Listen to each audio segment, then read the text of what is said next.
The topic of today's class is reducing risks from natural hazards. Notice I said natural hazards, not natural disasters. Natural hazards are events in nature like hurricanes, earthquakes, and tsunamis. We know they can be dangerous, but not all are. There are many small tsunamis and earthquakes we don't even notice, and hurricanes that just die out.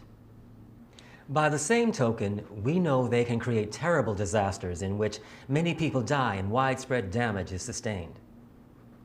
Three prime examples of this are the earthquake in Pakistan in 2005, Hurricane Katrina in the US in the same year, and the tsunami in the Indian Ocean in 2004. Now, all of you remember those, don't you? Well, today we'll examine ways to reduce our risks from natural hazards so they don't become natural disasters.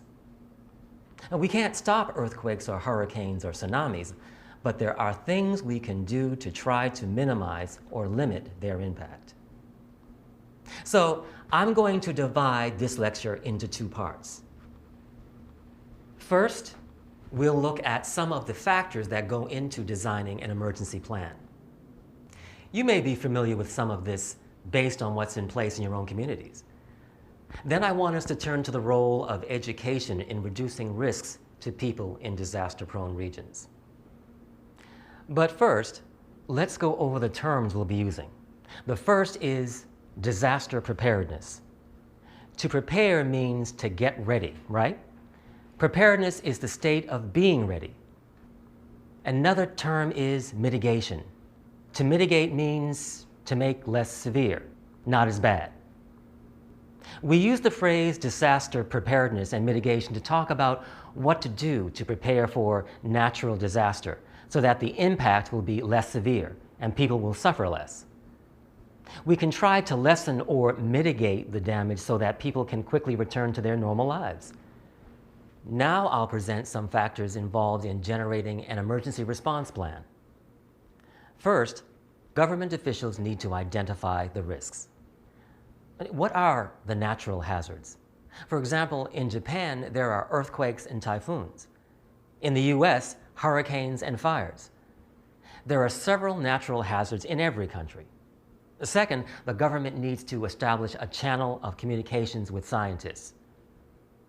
Scientists must be able to share information regularly with the government as they collect data about risks. Third, government officials need to work out a process for briefing the public on what scientists tell them.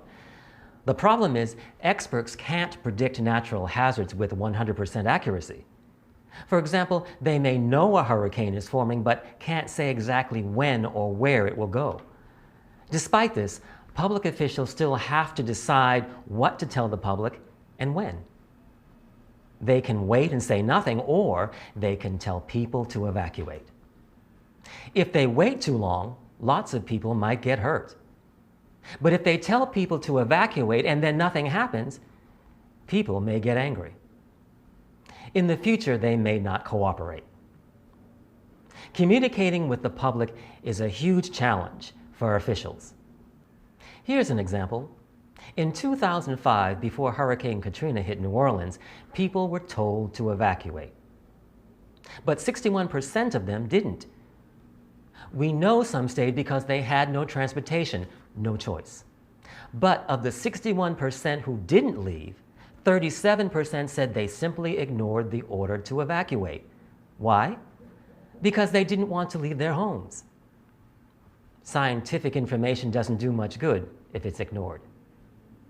Yet ultimately, officials must try to keep people safe. A fourth factor is evaluating what services are needed.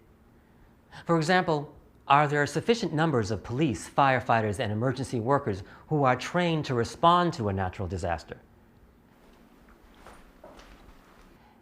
Is there a network in place for emergency workers to distribute supplies, such as bottled water, food, blankets, and medicine?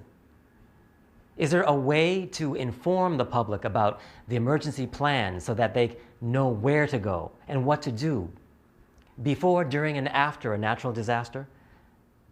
Well, related to this evaluation is the fifth and final factor: setting spending priorities. Countries have to decide whether to spend money for things they need now, like new schools and roads, or to allocate money to prepare for a natural disaster that may never happen. Now let's turn to the role of education in emergency planning. Experts agree that educating the public, especially children, about the risks is essential. Here's one way. The United Nations group UNESCO has launched an international campaign called Disaster Risk Reduction Begins at School. In turn, many schools in countries like Turkey, France, Mexico, and Cuba now have disaster preparedness and safety programs. The logic behind this UNESCO program is education will help children understand the risks where they live. They'll know specific things to do before, during, and after a natural disaster to make everyone in their communities safer. The hope is that as more children are educated, there will be fewer victims of natural disasters. For example, in Turkey, earthquakes threaten the safety of about 5 million children.